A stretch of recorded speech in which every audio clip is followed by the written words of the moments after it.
Peace must be our goal and our guide. And all that we strive for as a human family, dignity and hope, progress and prosperity, depends on peace. But peace depends on us.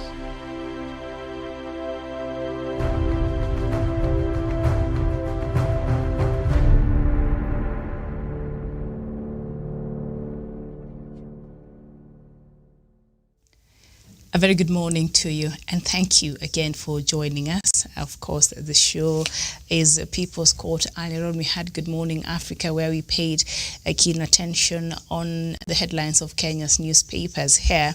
So right now, we shall turn our attention to look at the BBI, as we have been doing since last week, looking at specific content as outlined there in the BBI. Of course, the views and opinions that Kenyans gave to the steering committee that were captured by, the experts, and now it's here for us to have this important national conversation. My name is Miriam Ogutu, and I shall be joined in a little while with the rest of the panelists. So earlier, if you at all you watched our other show over an hour ago, we were looking at some of the demands that the governors had made in terms of the things they would want to be also included in the BBI report. So we shall start by looking at that, and then we shall look at what Kenyans said wanted in the BBI under devolution, and also after that we shall see how the BBI has addressed some of those issues here.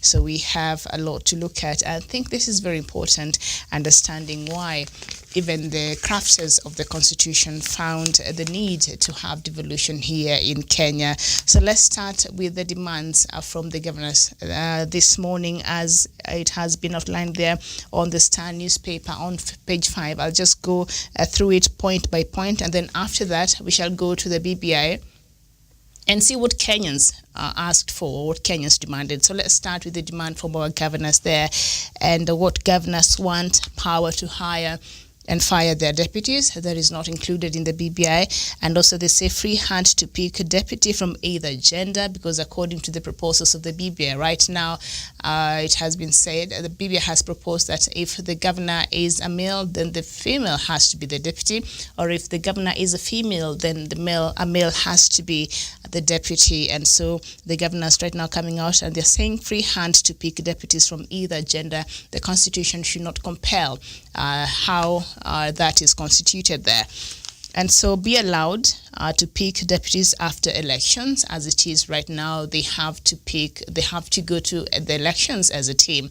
The governor and the deputy together, you go to an election. So if you're defeated, you both leave. If you win the elections, then you both go into office. So that is how our Constitution is right now. But what they're saying, can we be allowed to choose our deputies after the election? So that is also one of their demands. And the other one is entrench the Council of Governors in the Intergovernmental Relations Act, all right? And then the other one is controller of budget be allowed to release funds without adhering to County Funds Act.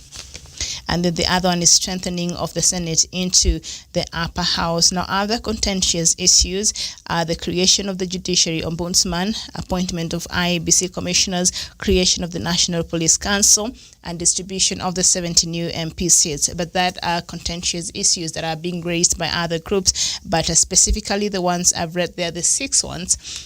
The first 6 ones are the ones that the governors have raised, and some things that they would want to be included there in the BBI report. So let's now turn our attention and see what the BBI report I'm looking at, as we have been doing from this one. From the abridged report of the Steering Committee on the Implementation of the Building Bridges of a United Kenya Task Force report that was released in October 2020 after that launch of the BBI report by President Uhuru Kenyatta and opposition leader Raila Odinga. So we shall be looking at what Kenyans suggested in the BBI and how that was captured by the committee of experts. Okay, so let's just go to this abridged report, which is a shortened version, in case you're wondering what that is. So devolution, number page 7 of that, captured on what Kenyans wanted.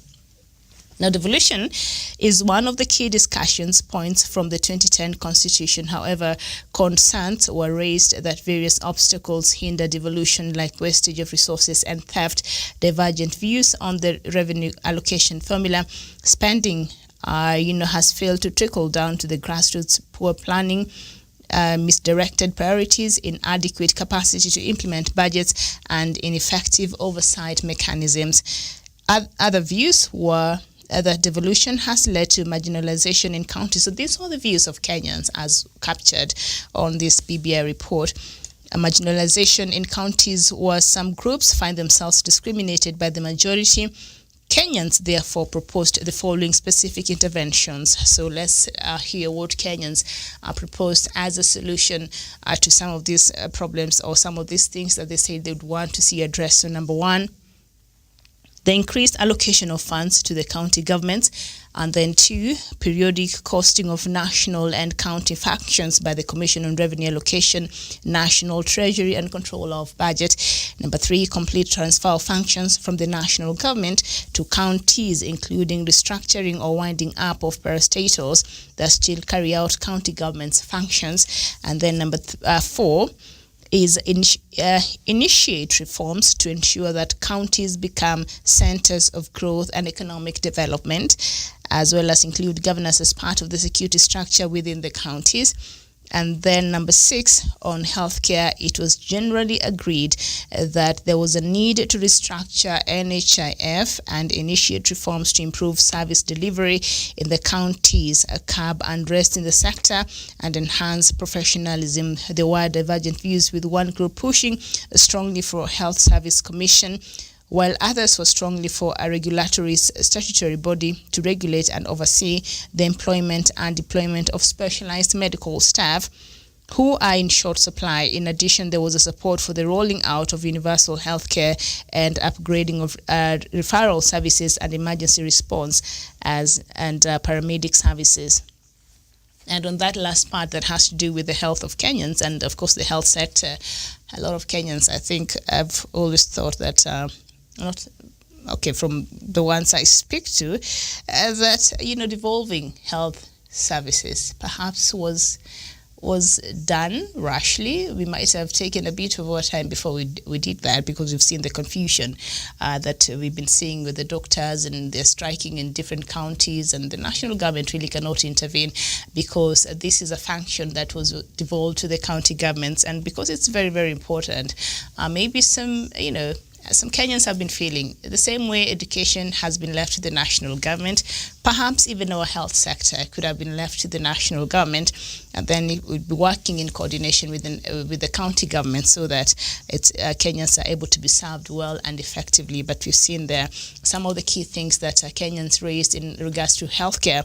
They're saying that there needs to be a restructuring of the NHIF and initiate reforms to improve service delivery in the counties. All right. So those are some of the views that were presented by Kenyans in regards to devolution. And remember, I read to you some of the things that the governors wants to be addressed there in the new report, wants to be included rather in the report. So let's see how the task force or the devolution or the committee of experts were able to look at these views that were given by Kenyans and turn them into policies and points that perhaps could be included into the referendum there. Javan Karanja, I see that you have joined. A very good morning to you. Very good morning, Miriam and Professor Jared Onyari. And I'm back. In the morning, I disappeared because of some colds, but I have used some warm water and lemon as something that I heard you telling Daktari some few weeks ago, but it's working miraculously. Look at me prescribing some medication. You're welcome, and sorry, it's very cold and rainy, so I think the flu season is here with us, and I hope you're doing much better now. Yeah, exactly. I'm fine. That is why I'm back on Punchline Africa TV. All right, but we missed you in the morning, but it's all good. We shall have a wonderful conversation this morning on devolution, and also we are joined by Professor Jared Onyari. Professor, good morning. Good morning, Miriam, Chavan, and our viewers wherever they are around the world. All right, very well. As we wait to be joined by Daniel a little bit later, well, I started by looking at, some of the things that the governors want to be included in the BBI. Maybe I'll go through them very quickly. 6 things they say they want changed in the BBI report. And they want power to hire and fire their deputies. They want a free hand to pick deputies from either gender.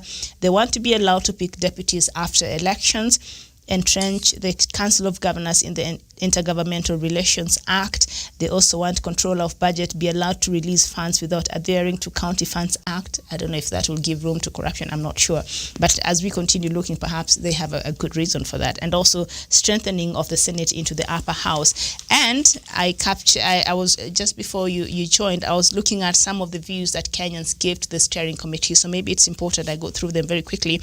And then we jump to what now the BBI is saying and how the committee of experts were able to listen and take these views and turn them into points and solutions as to respond to some of those things that are raised by Kenyans. And the first thing that Kenyans wanted is increased allocation of funds to the county governments. Number 2, periodic costing of national and county functions by the Commission on Revenue Allocation, National Treasury and Controller of Budget. Number 3, complete transfer of functions from the national government to counties, including restructuring or winding up of parastatals that still carry out county government functions. And then number 4, initiate reforms to ensure that counties become centers of growth and economic development and include governors as part of the security structure within the counties. That will make sense. And then number 6 is on healthcare. It was generally agreed that there was a need to restructure NHIF and initiate reforms to improve service delivery in the counties. So I think that is where you all got me. So now, let's put that aside and let's look at how BBI has been able to respond to those concerns that Kenyans were raised and how the committee of experts were able to capture some of these things and what are some of the solutions that were perhaps suggested to respond to those concerns. And so the devolved system of government was aimed at decentralizing power and increasing access to service across the country. In terms of creating a major departure in governance in the country, it has largely become a success. However, it is frustrated by serious challenges which, if not addressed, will raise questions about its political and economic viability. So to address these challenges and those ones that Kenyans put forth there, now, it is proposed as follows. Now, this is from the Committee of Experts, and we shall look at it, I don't know if point by point, about 18 points, but others we've talked about, but let's just start. Retain all the 47 counties, but encourage and assist counties to form regional economic blocks. Okay, so retaining the 47 counties, that's okay. I don't think anybody will be disputing that. But assist counties to form regional economic blocks. Professor, how do you think this will help our counties? You know, Miriam, some of the counties are too small that they don't make any economic sense on working on isolation. And Miriam, there's, I am looking for a day when Kenyans will be Kenyans, when Kenyans will be patriotic, when Kenyans will be nationalistic, when Kenyans, the country will come first, when Kenya people will come first. But what you see making those kind of, Miriam, that's narrow thinking and not opening perspective. You know, in the first Poma's draft, Miriam, we were coming with 14 regions. And that was, in fact, Miriam, we had eight provinces. Yes, before that, yeah. So there were some which, Miriam, we were to do like Eastern and Rift Valley, Miriam, we divide. We make them so that they become regions. So that, Miriam, even if you are now given function to do with the devolution, Miriam, it makes sense. But now you see that's now they want to keyway to come with economic block so that they become large in numbers so that, Miriam, they can be able to address some of the challenges in terms of the development which they want to bring across. But the future is, let us keep on trying, but the future generations, what Pomas recommended, that is the way to go. So when you become you like now when you talk about Nyanza, when it was a bigger Nyanza in terms of resources, in terms of all in the way to do things, Miriam, it makes a sense. Like now, I come from Nyamira, small county. There's nothing you can be able to do. So Miriam, that is a conversation going on that they are saying that there's need for regions, not saying economic blocks which are not anchored in the constitution. I can enter a block today, Miriam, and you walk out, you walk out of it. See what Tanzania is doing is walking out of East African community, going to SADC. So Miriam, these economic block zones, if they are not anchored in the constitution, Miriam, I can tomorrow, the next governor can just walk out. Karanja, this proposal to encourage and assist counties to form regional economic blocks, what should these economic blocks look like, and is it important? Will it help will it help in the development of counties? And you can respond also to what Professor there has said. Yeah, Miriam, thank you very much. And that was a very good idea, because at the end of the day, we want to retain the number of counties that we have, because already we have established them, and people are working to make their county great. And if we are going to scrap them away, then it could have brought some more challenges than what we experience even now. And something else that they are encouraging to form regional economic blocks.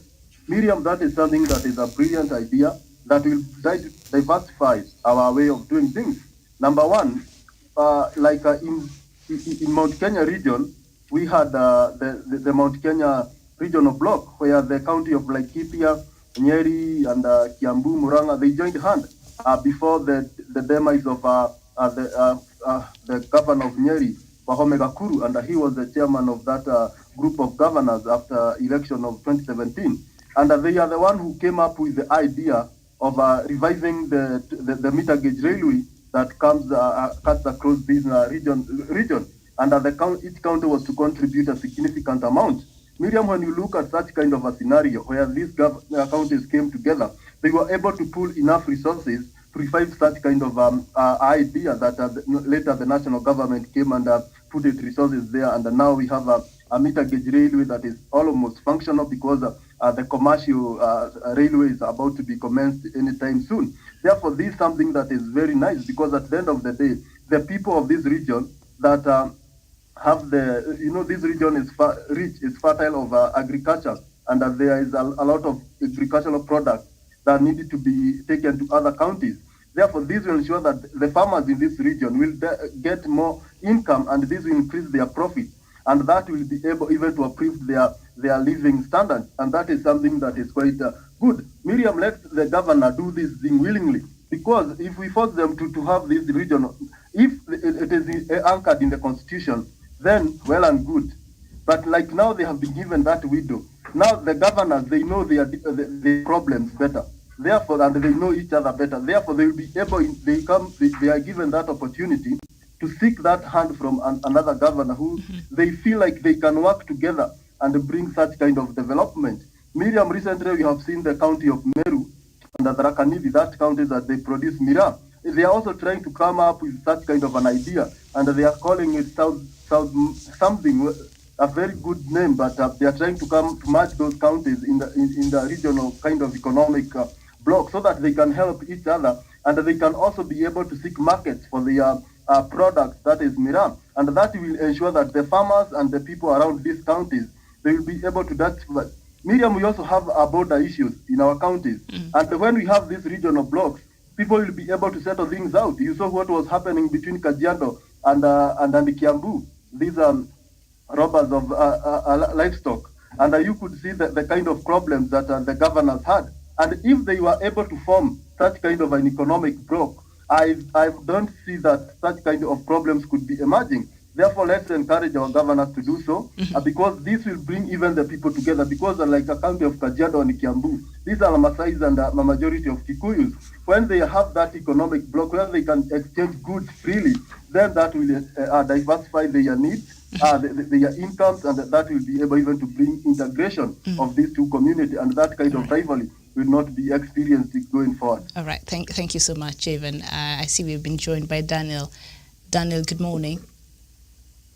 Yes, very, very good morning, Miriam Ogutu at our headquarters in Nairobi. I see Professor Jared Onyari there and Javan Karanja, and of course our viewers here in Kenya and the rest of the globe. Good morning. All right, good morning. And we missed you in the morning show, but thank you so much for joining us right now. So we've been looking at, we've started by looking at some of the things that the governors now want included in the BBI report. And then we went to the BBI Bridge report and we looked at some of the views of Kenyans and opinions and the things that they wanted changed in the BBI. And so now we are seeing how the BBI task force was able to respond on some of those issues that Kenyans raised. And we started with to address these challenges. It is proposed as follows. This is what BBI experts there proposed. The first one is to retain all the 47 counties, which we all agree, but encourage and assist counties to form regional economic blocks. So we were just looking at this this part of encouraging counties to form regional economic blocks. We know even right now,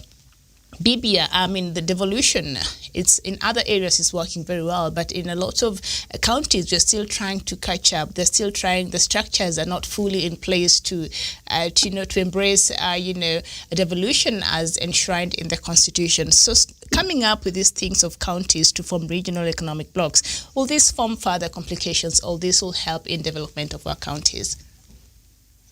Yeah, Miriam, one person believes that there's unity, there's a power in unity and strength in it also.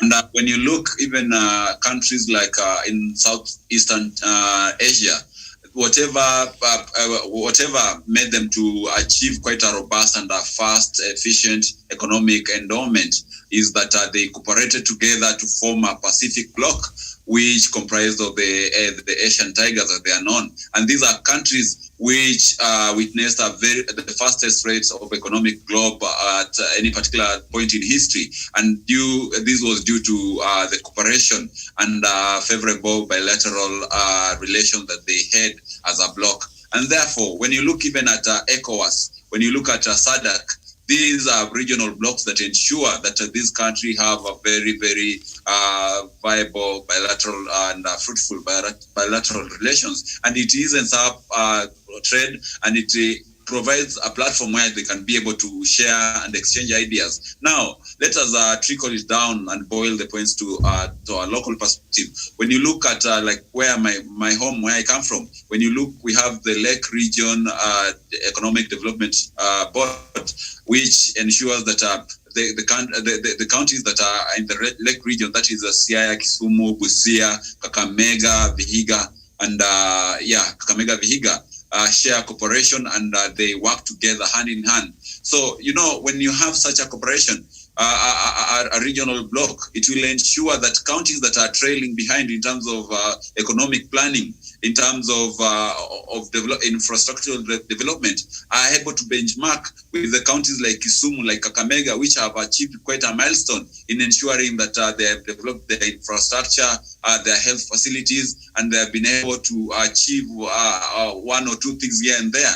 And of course, when you benchmark, you get the magic behind the successful counties, and be able to compare notes on what you're not doing right. And also being that you are on the table, you are in cooperation with the most successful counties. That also will be a motivating factor to county governors of the counties which are not doing well, because you see when they're holding these meetings, they rotate them within those counties. Today they might hold a meeting in Kisumu, tomorrow in Busia, another day in Kakamega, and so on and so forth. And that is not only restricted to whatever the Lake Region counties only. We have seen cooperation between Mount Kenya counties. We've seen even cooperation in the coastal counties. They're forming a caucus where they are able to benchmark and put their brains together. And therefore, there's strength in numbers, there's strength in unity, and there's strength in coming on the table and discussing ideas and having a common purpose and a common goal. So I believe these regional blocks will encourage counties to work together in unison to better each other and to be able to uplift those ones who are lagging behind in terms of development and infrastructural endowment and a prudent using of public resources. So it's all in good faith, Miriam. I believe it's going to work and it's going to take us to another good level in terms of development. All right, very well. So one of the concerns that Kenyan raised, number one, was the increased allocation of funds to the county governors, and let's see how the BBI has been able to respond to that. And point number two, here on the BBI response to that is, I'll read point 2, 3, and 5 together because this seems to be tying and trying to solve the same issue or just around the same matters. And so point 2 says increase resources to the counties by at least 35% of the last audited account. So that was responded to very well. And then number 3, when dividing revenue between the counties, use a formula that focuses on ensuring services reach the actual settlements of people so that resources are not allocated based on an inhabited landmass. And then point number 5, follow the maxim, money follows functions in allocating money between the two levels of government. Professor.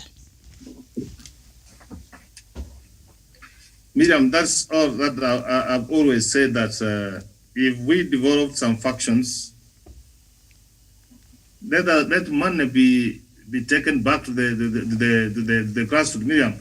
There are some of the functions, Miriam, which the national government has deliberately refused to relinquish, or maybe perhaps they think that the county government do not have the capacity and the ability to pursue them.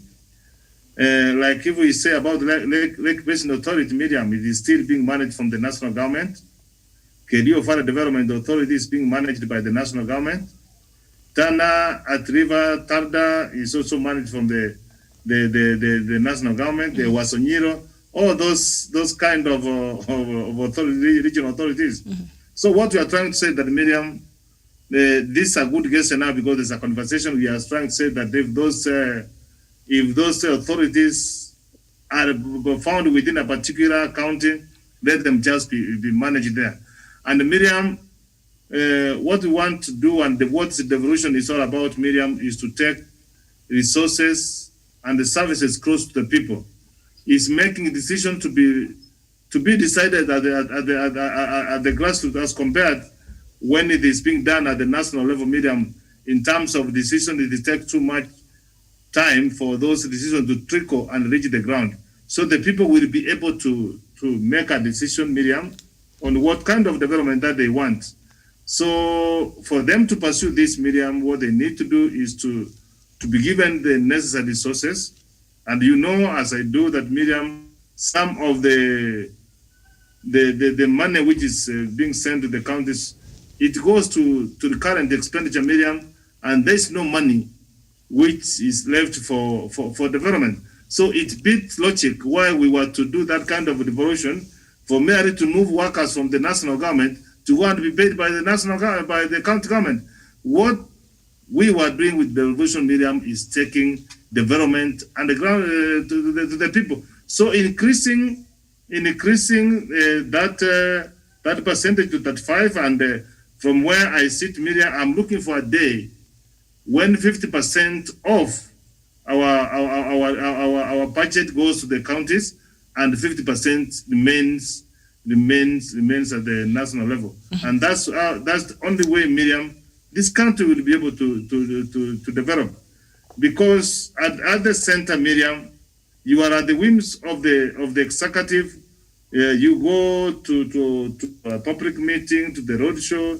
You dance very well for the president. You asking for some of the things. A calamity comes, and Miriam, then you cry, Serikali's idea. We want those decisions to be done at the village with the unique challenges which people face. So on that, I'm very, very, very glad that it is becoming very progressive, Miriam. All right. Thank you so much. So, Javan, the point number 2, increase resources to the counties, and it has been proposed 35% will now go to the counties. And then when dividing revenue between the counties, use a formula that focuses on ensuring services reach the actual settlements of people, so that resources are not allocated based on uninhabited land mass, and also follow the maxim, money follows functions, in allocating money between the two levels of government there. What do you make of that? How do you understand that, Javan? Thank you, Miriam. And before I get to that, the first thing that we should tell our governors and every public servant who is in place of leadership is that everything that they do, they must make sure that they are accountable to every resources that comes to them. Because, Miriam, we might even give them 60% of the national budget, and if there is no accountability, there is no goodwill to deliver services to the people of Kenya, then that will be a work in vain. Miriam, that is a very good idea that we devolve 35% of the national allocation to the counties. Miriam, I'm a supporter of devolution, because before devolution, some of these services, we used to go far to get them. Miriam, when you come and you see some counties in this nation, some people have even gotten their first tarmac road courtesy of these devolved units. Therefore, this is something that must be supported.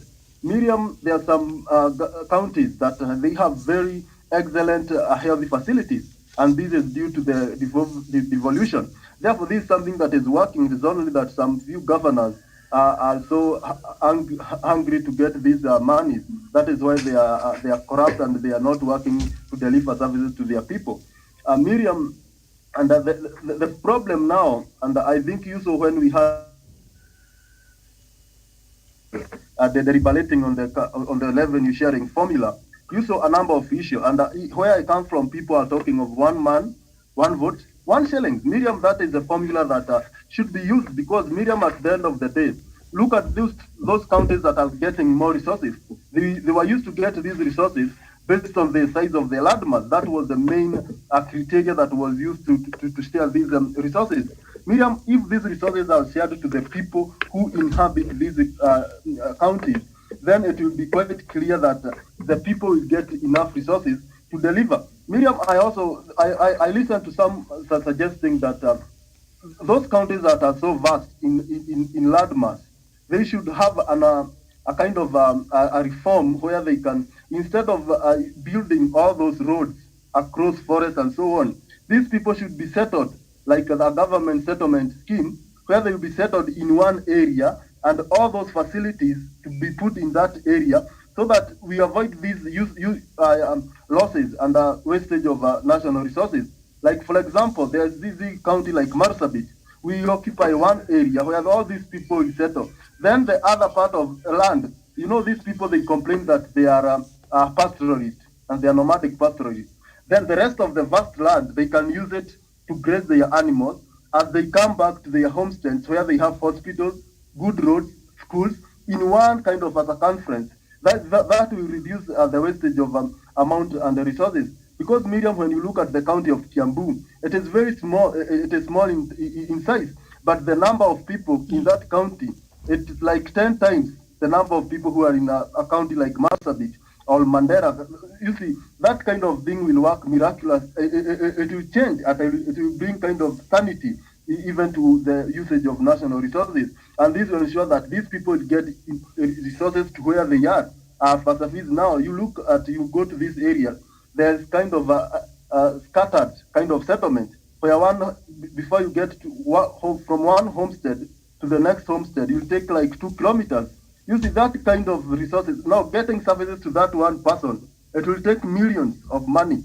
And I think that is an idea that a governor should look into, so that when they divide these resources, we'll be sure that when we talk of 1 man, 1 shilling, all people of this country will be certified that they will get their resources to where they are. That is the best formula, because at the end of the day, some counties may not look marginalized, but they are being marginalized because they are so populous and they are very big in population. But the resources that is going there is very, very small. It is insignificant. It will not do anything much. It will end up bringing some kind of problems between the county assemblies and the governor. That is why you look at these a lot of these impeachments are happening and are occurring in the counties that are populous, perseveres to those counties that are less populated. All right. A lot of those impeachment, I don't know if they're blackmails as the governors have been alluding. And did you just suggest they're communism or socialism? I'm not very clear there, but yeah, I think your solutions to that is quite interesting, and I hope somebody's listening out there.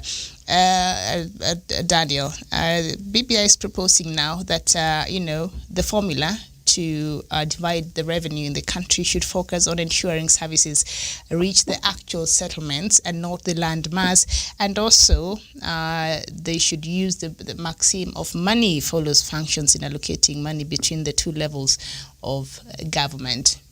Will this help in solving this, like the debacle we saw there in Senate during the revenue allocating formula debates there? Yes, Miriam, absolutely. And of course, if you remember quite well, that is the kind of equation that we discussed here together with Dr. Matsanga, Professor Jared Onyari, and I think Javan Karanja was on board also, and said we need to make sure that we have a very equitable and we have to ensure that we have equitable distribution of our national resources, but also we have to factor in the counties that have been marginalized over time. And therefore, we need to make sure that each and every Kenya, be it a Kenya residing in Muthaiga, in Kibra, in Maralal, in Voi, or maybe in Bungoma, they get a fair share of the national cake. And therefore, we have to allocate money and resources based on the functions that are happening in the county, based on the people who are the beneficiaries of that money in that particular county, in total disregard of the landmass. Because as Karanja says, you see a county like Kiambu has a very, very big population, which that you cannot, in a way that you cannot allocate it the same amount of money as you can allocate Isiolo,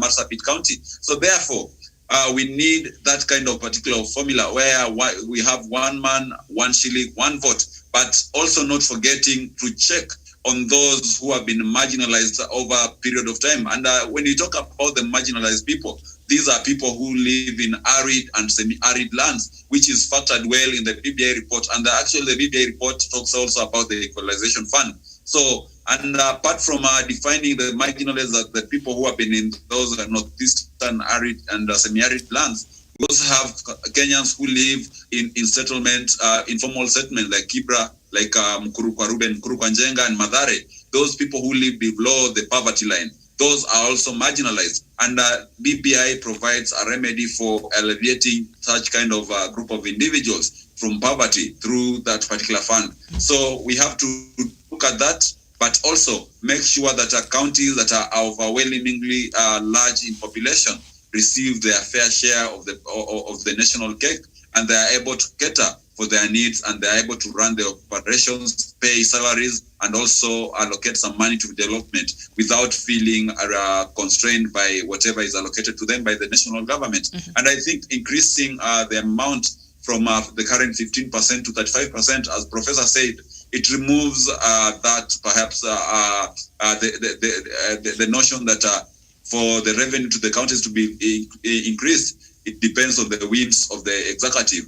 Now that one makes it mandatory because it is law, it is in the constitution, and the government has to abide by that. But before then, those ones who say that we can use the 2010 constitution to increase the revenue to the counties, I think that is not quite viable, because it will depend on who is the president and his willingness, and perhaps his nation maybe believes in devolution. If he doesn't believe in devolution, if the next president doesn't believe in devolution, then we're going to have a tough time. But if we make it into law that you have 35% to the counties and further 5% to the wards for the MCAs to develop the wards, then it's going to be law. And it doesn't matter who will be the president. It doesn't matter what principles he holds, but he'll have to implement it. All right. That is a good thing, and we have to support it if you want to benefit at the end of the day.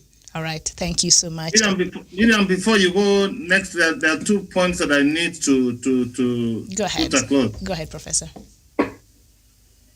Miriam, what you need to know and understand, Miriam, some of the counties which we have are colonial counties. We have never sat down as a people of this country and agree on how we want to do things. I find your free time, Miriam, and go through the original Bomas draft where we had 14 regions. We were trying to make Kenya modern because the British were divide and rule. If it is Abagusi, put them this way, the Baruya, the Tesos, the Kikuyus. That's how they did. And as we were making the counts, Miriam, we follow that. Miriam, I am a firm believer of social justice. You can't remove from there, you can't move me from there. That's who I am, and that's how I will die. I hate oppression. I want people to be treated fairly as human beings.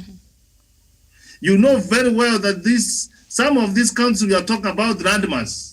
You people, you don't understand the history. Those who are rocked district, not on the frontier, Miriam, they were forgotten. Nothing happened during the colonial government. Nothing happened during the first government and the successive government. Miriam, it is the revolution which has made these people to see.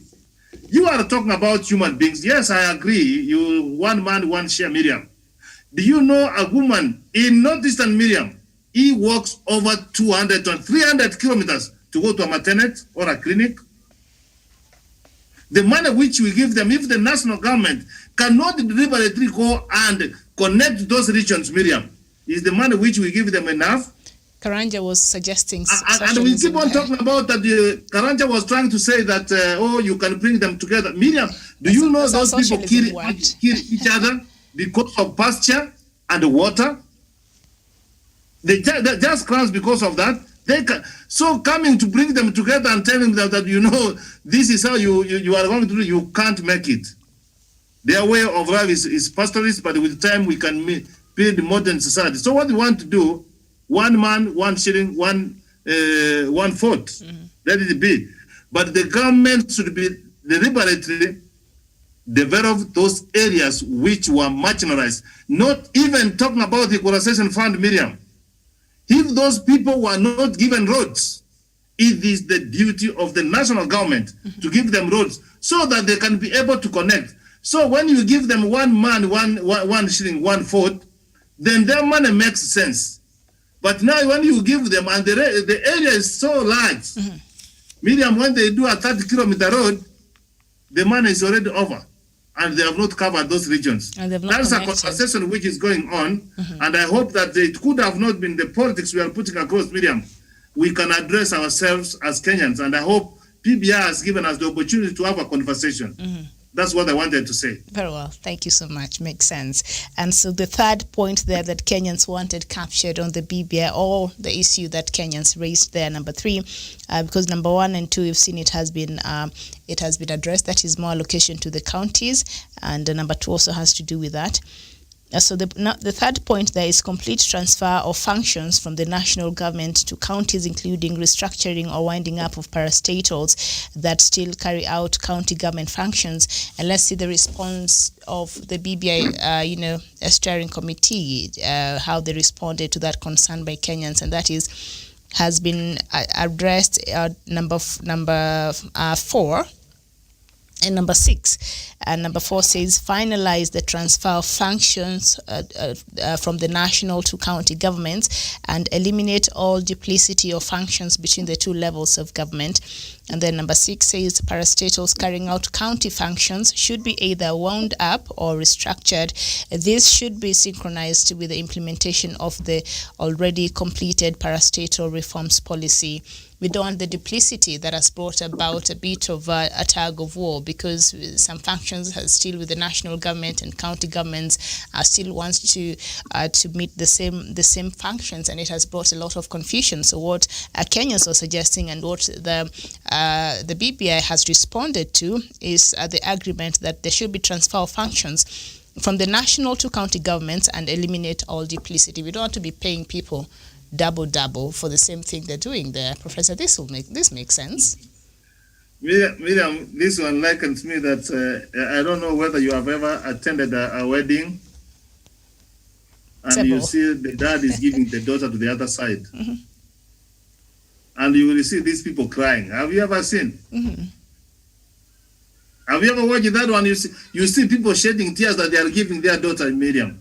Yeah. Yeah. I know the national government, Miriam, has never realized that some factions have been devolved. They have never realized. They have never imagined. Even at Kemsha, Miriam, what is happening, if we had properly developed, we could not be having this mess. So it is high time, Miriam, if the constitution says that we have gone devolution, Miriam, what the national government should be doing, Miriam, is putting structures in place so that the money which is devolved and the faction which is devolved, the councillors, the governors don't go and mess with the money the way we have seen them. We have seen them doing that. So, Miriam, you know very well, for instance, agriculture is a devolved faction. Mm-hmm. Agriculture is a devolved faction. But you will find that money which remains in the Ministry of Health, the Ministry of Health, even agriculture, is a lot of money, and you wonder, why is this money? We have had cases and scandals in the Ministry of Agriculture, in the Ministry of Health, simply because the government wants to stick with those factions.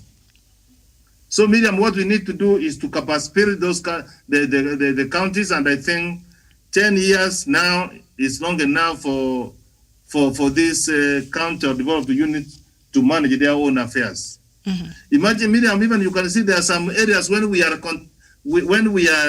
tempted to think that the health factions will come back to national government. For what, Miriam? In other jurisdiction, Miriam, like if I use a country like Algeria, they have what we call wilaya. Miriam, you cannot move from Nairobi to Machakos County, that you are going to seek services there. If you go there, you have to be referred, maybe an X-ray, a machine has broken down. That's why you are being transferred there. Mm-hmm. What does that one mean? The money which you get as a county is enough for you to fix facilities for your people. Mm-hmm. So this one, Miriam, I salute BBI. Let us devolve those factions, and let us now have those governors and the leaders from those counties responsible for the money which they get. Mm-hmm. I submit on that point. All right, Daniel, finalize the transfer functions from Nairobi to county governments, and that is just one of the key things that Kenyans give their views on, and the BBI has captured there to eliminate all duplicity of functions, and also parastatals carrying out county functions should be either wound up or restructured. Yes, I think that is a very good move in that it will really remove the overlap that we've been having, what Professor is talking about, where there are some functions which the national government is still doing while they are supposed to be undertaken by the county government. And remember, Miriam, for the record, resources are always dispersed to the county governments to undertake these particular functions. So whenever we have such an overlap in functions, it means that the taxpayer is losing a lot of money in it, because we are paying double wages. We are having money meant for the same projects, and that gives it makes it a very, very fertile ground where corruption can thrive. And therefore, when we have a structure which clearly defines the role of each and every department of government, or each level of government, then we shall have efficient delivery of services, efficient implementation of projects, and efficient oversight of everything that happens within each and every level of government. So therefore, I think it is a good step, and it will enable that the government, even both the national government and the county government, works quite seamlessly without any kind of friction that might occur. And in case we have any particular emergency, those issues are quite adequately addressed, like Professor said, in the issue of KEMSA. So that is how it should be, for us to ensure that we have an efficient, working government at the end of the day, both at the county level and at the national level, when we divide roles and we allocate them quite accordingly with a lot of clarity. Mm-hmm. Thank you, Karanja, on the same. Okay, thank you, Miriam. And one thing that we must agree, there are lots of duplication of duties between the county government and the national government. And Miriam, when you are doing this, and you have defined what devolution is a kind of decentralizing of resources to a lower level of government. And this should be done clearly. I think some roles should be clearly defined, what the roles of county government is, and it should not be duplicated in the national government, so that the counties will be able and they will be held liable for whatever mistake or whatever failures they make. Miriam, now you look at the health issue. You don't know who is where, who is dealing with what. You wonder, like when you go to these counties, governors think that we don't have resources. Even some governors, they don't know the level of county which they manage. Miriam, there are these big referral hospitals, like the Moi Teaching Referral Hospital in Eldoret and the Kenyatta National Hospitals. These hospitals, they are under national government, but other the lower levels of the hospitals are in the national, in the devolved. Miriam, you see, there is no clear map. You don't know who to blame. Like now in the issue of COVID, we don't know who to blame. Is either the national government nor the county government, because people, even Kenyans, they don't know the real functions of a county government or a national government. Miriam, look at some issues like agriculture. We have a Ministry of Agriculture that is in the national government. What is its role when we devolve the agriculture to county government? We have CECs of agriculture in every county. That amounts to 48 ministers who are responsible for agriculture. We have one in the national government. We have 47 who are representing each county. Miriam, this is where our money is getting lost.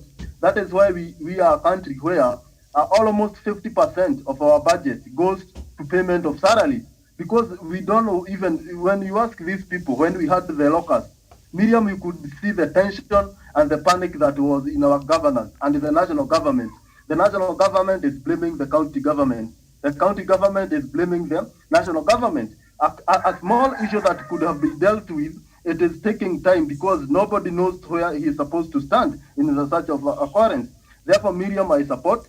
Let's have a clear line drawn that this is what the county government does. This is what the national government does. Miriam, also another issue is education. Miriam, we see governors who are building classrooms in these counties, and I understand that is not their role. Their role is the ECD and polytechnics, but majority of them are here giving bursaries to university students, to secondary school students. They are building classes. They are doing all manner of things because they have no clear understanding of what their duties are. Miriam, let's have a clear lines drawn so that we understand, so that we can know who to blame on failures or who to applaud in terms of success of such kind of services.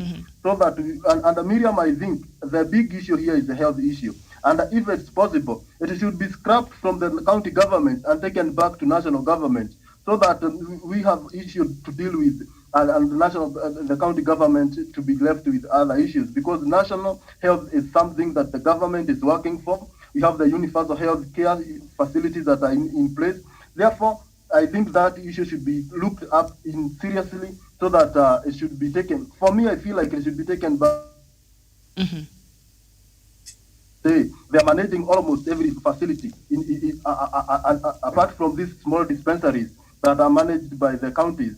All these other facilities are managed by the national government. Therefore, let's take health facility to the national government, and I think that will make it clear, and people will get services delivered. Because some of these counties, we don't have even painkillers in our pharmacies.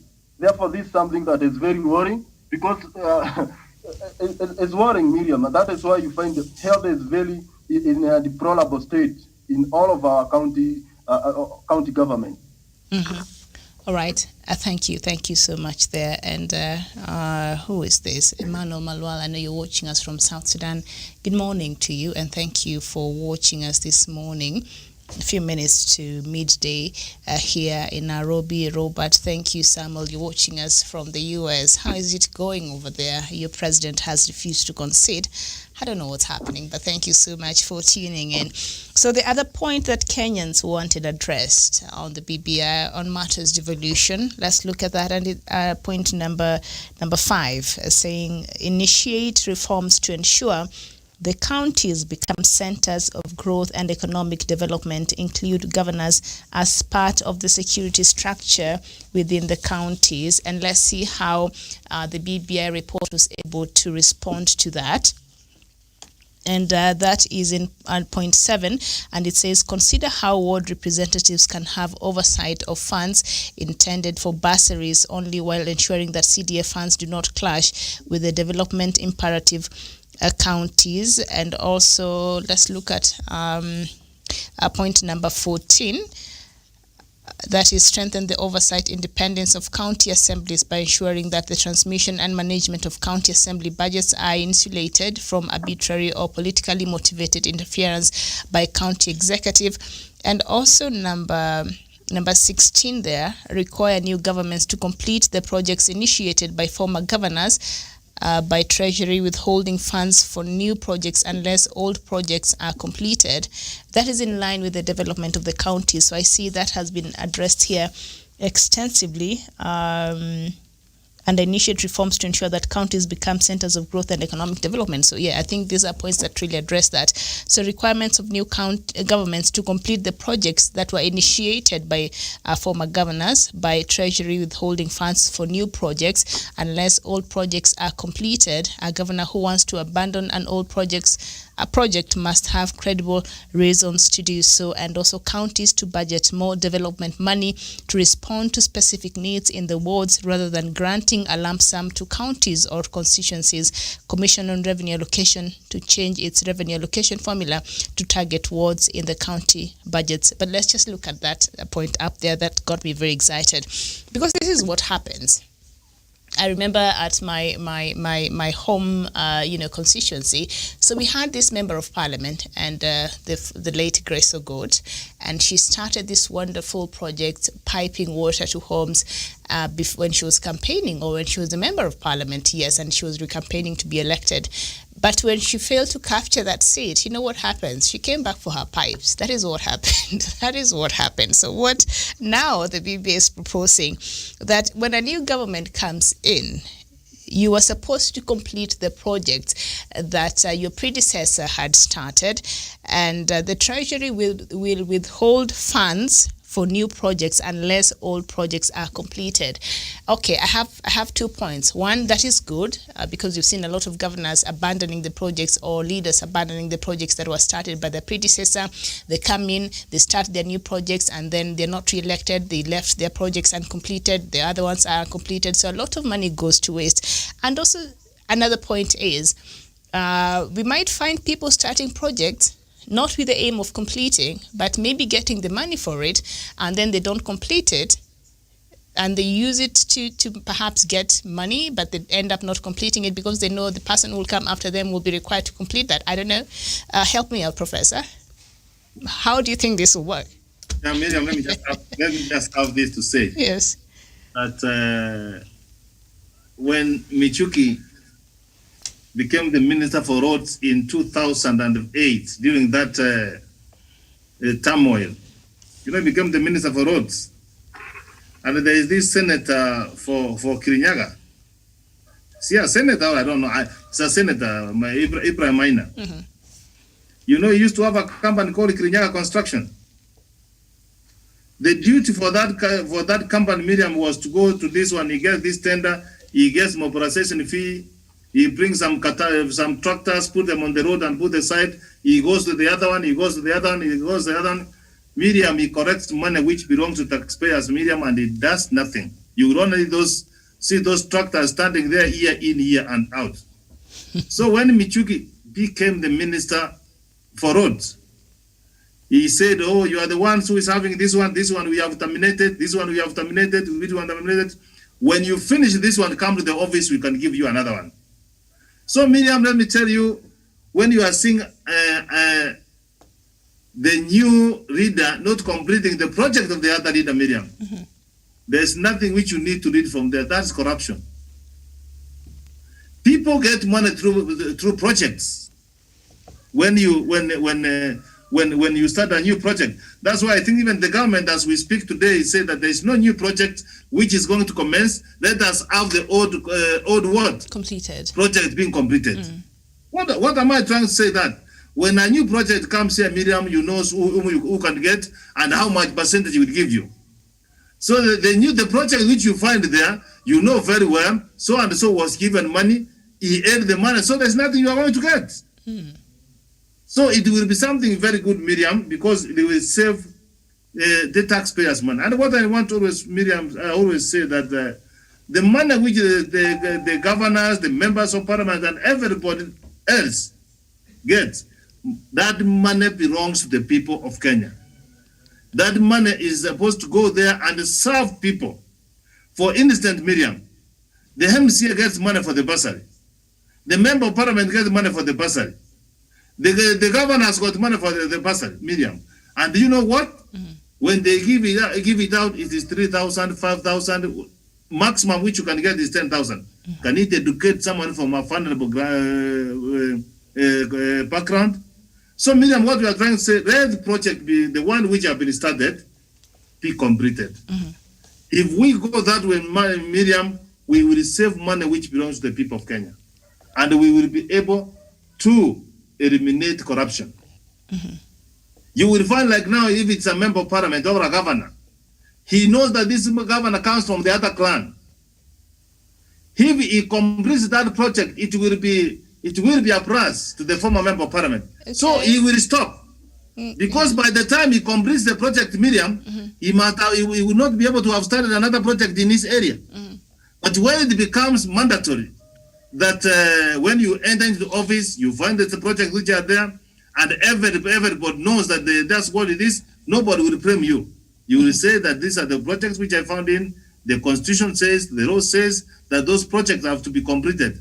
I have completed them for other new ones to start. Right. So it is a good thing, and we will be able to see loopholes for corruption in that area, Miriam. All right, thank you so much. And Daniel, what Professor there has suggested, and in line with what the proposals on the BBI, where the new governments will be required to complete the projects initiated by their former governors there. And if they fail to do that, then Treasury will withhold funds of any new projects unless the old projects are completed. And you'll find that even a lot of money has been wasted because of projects that have stalled, that have already costed taxpayer a lot of money. And when the new government comes, they really don't care, because as Professor has said there, when they complete it, it will still go to the credit of the predecessor. So and so is the one who started this. So they will not get the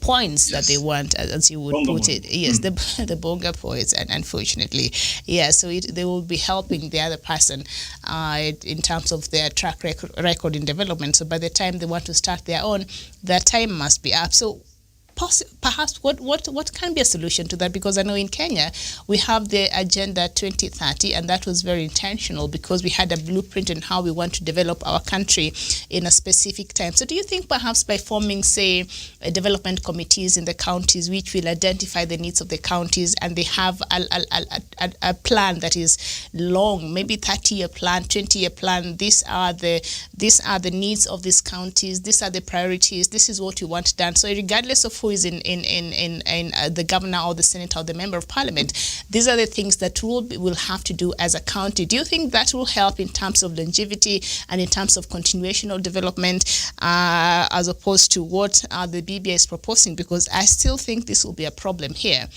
because some governors may not want to complete that, and also when they start, others may just take the money, as Professor you say there, start the projects, not because they really want to complete this project, but they want a source of corruption, and so they will not care whether the initiative is completed or not, because they know the other person coming after them will be mandated to finish that. So we need to solve that. So perhaps having a committee, a development committee in counties that will lay forward a blueprint in terms of developing the counties and identify things that needs to be done. And so it will continue regardless of who is there, who is at the helm of the county there. Will that be a solution to some of these issues that might arise, or what do you think? Miriam, leadership is not about competition. Leadership is all about identifying the problems that are facing the people and being able to solve them quite well and ensure that at the end of the day, people live a very worthwhile life. And that is what each and every leader should aim at. When you look at at most projects which President Uhuru Kenyatta is now completing in terms of roads, in terms of other infrastructural development and other social economic plans. Those were the were projects which were in the blueprint of the Vision 2030. And therefore, these are just projects that he found there, and he thought it would be more prudent as a leader to continue working on them, to continue implementing them, so that at the end of the day, Vision 2030 is actualized. And that is how transition should be. It should never have any distortion. It should never be about competition. Of course, every leader has a vision, but when you find a vision that it really aligns to what solve the problem of the common citizen, that is the plan to go by. And I think that has been something which has been lacking for quite some time in our constitution, that has really helped Kenyans to lose massive amounts of resources, which would have otherwise helped in improving our infrastructural development. And when you walk in our counties, in our constituencies, the evidence is quite so showing that you find that maybe an MP was having a plan which runs on a span of 15 years, but because he could not get re-elected for a second term, that plan went to the drains. And that means that millions of shillings also went to the drain. So I think it's quite a good plan that we have a constitution compulsion, which ensures that we have to finish projects which have been deemed even by the national government to be quite worthwhile to the citizenry before a new leader can launch his own blueprint. So I think if we can structure that in the BBI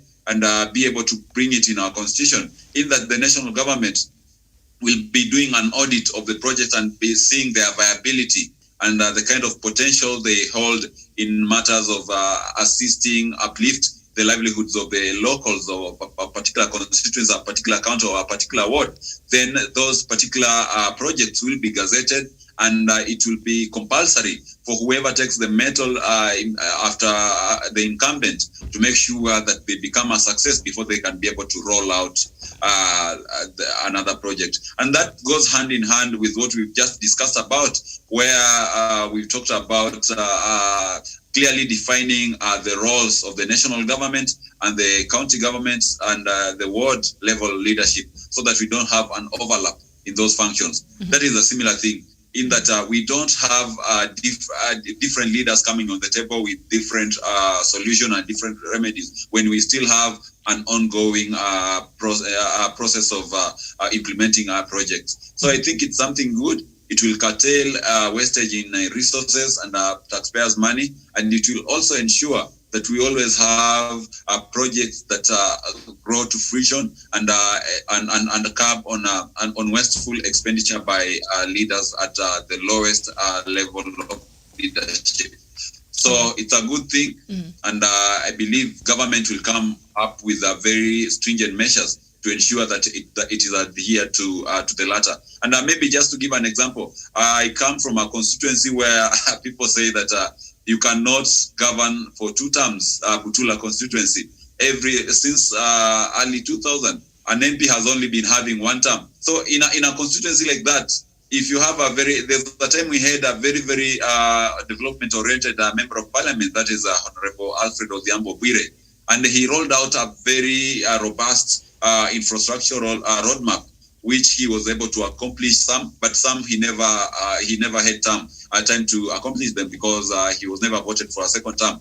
But when you look at these projects, these were very, very viable. He had a fertilizer processing plant which was coming up quite robustly, but because he could not secure a second term, his successor came in and neglected that particular project. He focused on other projects. So you see the amount of wastage that you go through. But when you have such a provision in our law venerated in the Constitution, then they will be compelled to complete these projects which really are dear to the hearts and to the needs of the people. So I think it's a good thing, even for us who believe that we can never give a legislator two terms to complete whatever they are doing.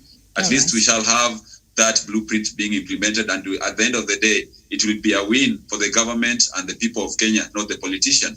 All right, very well. Thank you so much, Daniel and Machuki. A very good afternoon to you. Karanja, what's your take? There are people, especially the governors who are serving the last time. I'm not saying that is what they do, but they might take advantage of this, decide to just, say this is what I intend to do, and then they know that they don't care because they're not seeking for re-election. So whether they complete the projects or not, but they've already been given money because they know somebody else will come and will have to complete that project for them. That is my worry. I would like to see that addressed. So, Karanja, what's your take? Thank you, Miriam. And I agree that under Miriam, first of all, we must have a committee or such a commission in every county that will ensure that this is the needs of the county. This is what should be given the first priority, so that when the governors come in office, they will know this is what affects this county and this is what needs to be looked up to be implemented and to be delivered to the people of this particular county, to avoid such kind of things where governors come, they start a project because of their own political interest. They start a project so that they can use it as a...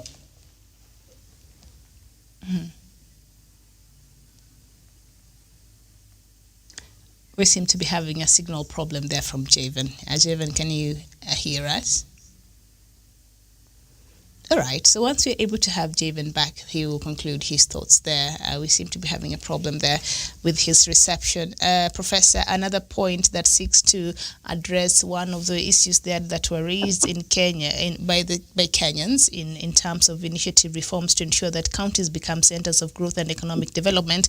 Another point that seeks to address that is biashara mashinani, and there should be high priority efforts. This is now addressed in the BBI. There should be high priority efforts by every county to support local groups to develop businesses through partnerships. The county government should ensure that small and emerging businesses are easy to start and that they find it easy to navigate regulations and bureaucracy and to get their goods to market in timely way. And we know one of the things that they use in terms, there are a few things they look at when it comes to even the allocation of formula in the counties, and one of them is financial viability there. So they're saying now with the biashara mashinani, the local entrepreneurs there, the small and emerging businesses should find it easy to start their businesses, and they find it easy to navigate regulations and bureaucracy and to get their goods to the market in a timely way, and that I think will go to improve the local businesses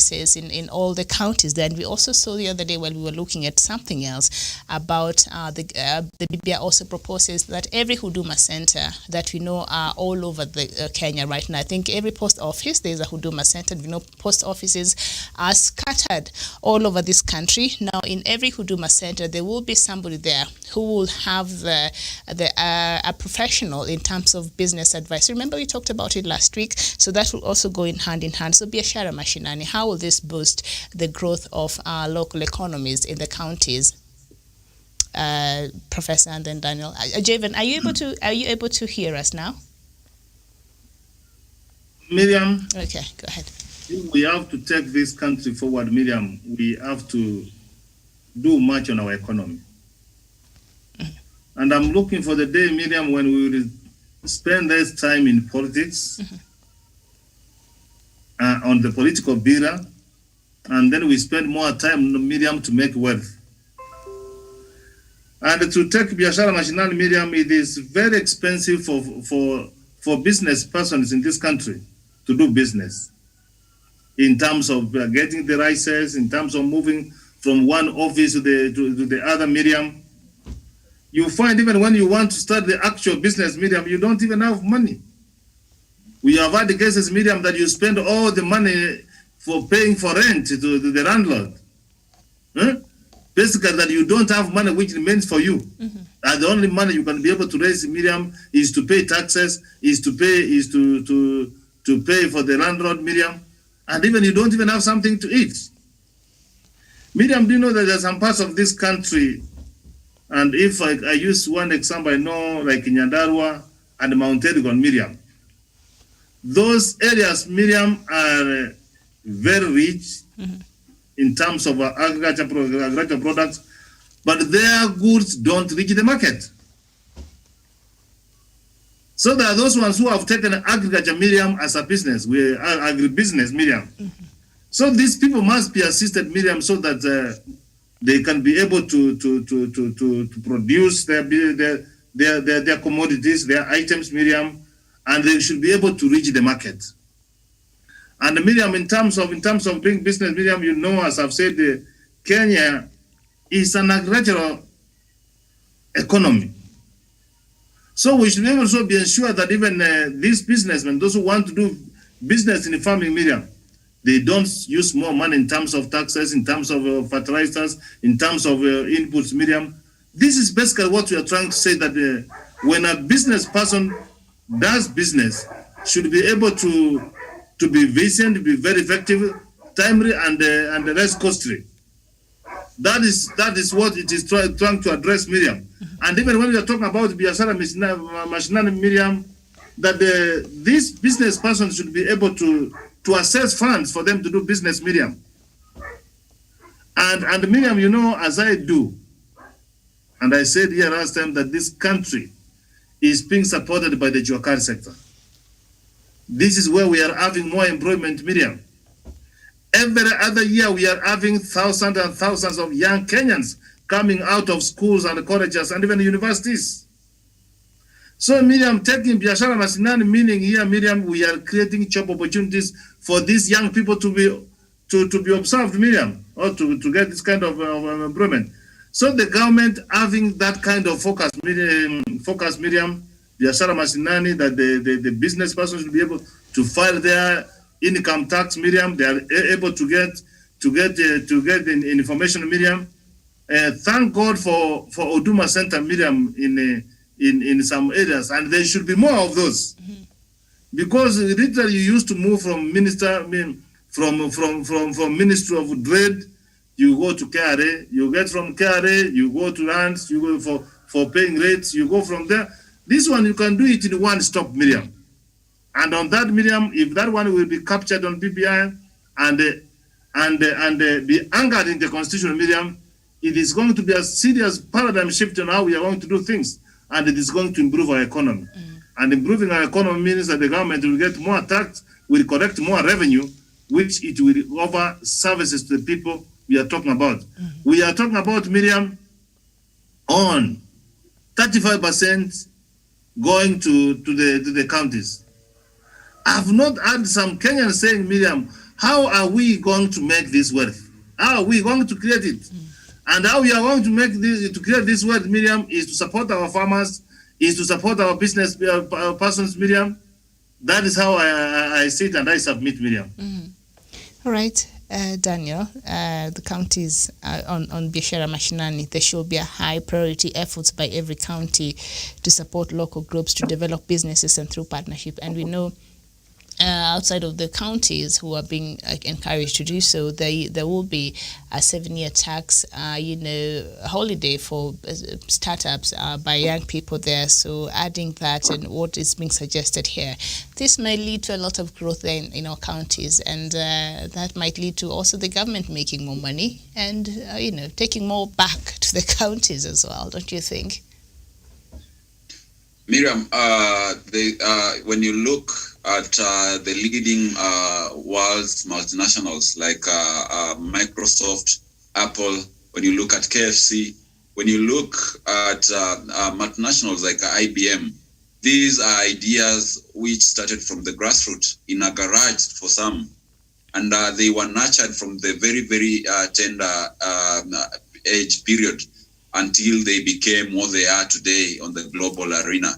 So I believe whenever you're starting a business, whenever we think about incentivizing our entrepreneurship spirit, we need to look at those grassroots businesses and ensure that we provide a very conducive environment for them to thrive.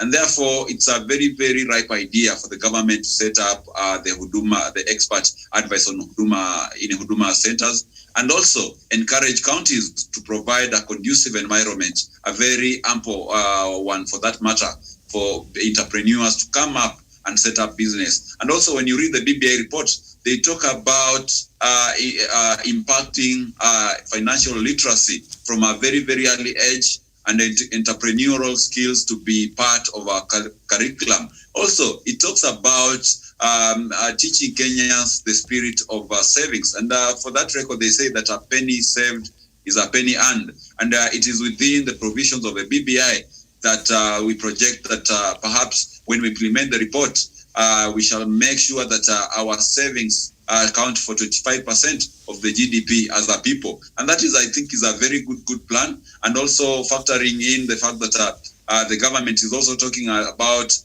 giving some tax relief to the local manufacturers, local entrepreneurs, to ensure that we encourage brand Kenya, which is made by us and consumed by us. I think it's a very, very good way to start. And as I said earlier, providing a business with a very, very viable environment to thrive at the beginning stage marks this, will determine the success or the failure of the business. And it's just like a baby. When a baby is at a very tender age, when you care for them quite well, when you make sure that they get every enrichment from nutrition, from psychological and all those angles, it will have a very greater impact as the baby grows. And when they become a mature person, there will be people, all-round people who can depend on themselves with a very strong personality. And that is how business grow. It depends on the preconditions that you give it at the very, very beginning stages of it.